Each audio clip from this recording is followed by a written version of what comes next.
నమస్తే, welcome to legend TV. This is ప్రస్తుతం మనతో పాటు ఎమ్మెల్సీ తగ్గలపల్లి రవీందర్ గారు ఉన్నారు. ఒకసారి మాట్లాడదాం. అన్న చెప్పండి, నిజంగా సిల్వర్ జూబ్లీ వేడుకలు అయితే ఘనంగా చేయబోతా ఉన్నాడు తెలుస్తుంది. నిజంగా కేసీఆర్ గారు వస్తే ఎట్లాంటి విషయాలు మాట్లాడే అవకాశం ఉంది? వస్తారు సాయంత్రం కేసీఆర్ గారు మాటల్లో విందాం ఏం మాట్లాడుతున్నారు.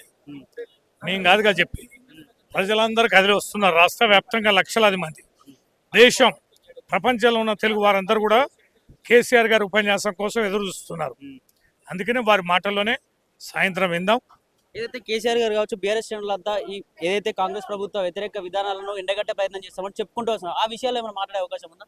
తెలియదు కేసీఆర్ గారు ఏం మాట్లాడుతున్నారు. సాయంత్రం మనం వినాల్సిందే కానీ మేము చెప్పాలి. అంటే కాంగ్రెస్ పార్టీ శ్రేణులు ఏమంటున్నారు అంటే దీనికి సంబంధించి ఇదే తుది సభ. దీనికి సంబంధించి బీఆర్ఎస్ పార్టీని ప్రజలు మర్చిపోయారు, కాంగ్రెసే మళ్ళీ అధికారంలోకి రాబోతోంది 10 సంవత్సరాలు అని చెప్పి వాళ్ళు మాట్లాడుతారు. వాళ్ళ నేతలు చాలా మంది అంటారు ఈ బీఆర్ఎస్ పార్టీ సభ పెట్టినాక మా పరిస్థితి ఏందని.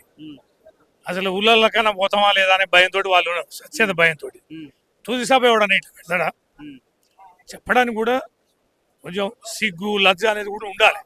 అవన్నీ మైమర్చిపోయింది. ఈ సభ తర్వాత కేసీఆర్ గారి మాటల తర్వాత ఈ మాటల కోసమే తెలంగాణ రాష్ట్ర వ్యాప్తంగా ప్రజలు ఎదురు చూస్తాం. దీని తర్వాత రాజకీయంగా ఎట్లాంటి మార్పులు ఏమైనా వచ్చే అవకాశం ఉందంట?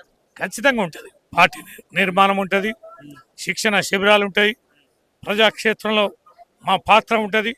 ఖచ్చితంగా ప్రజల్ని అప్రమత్తం చేస్తూ ప్రభుత్వ వ్యతిరేక వారు ఇచ్చిన హామీల అమలుకు సంబంధించి మేము పోరాటం చేస్తాం.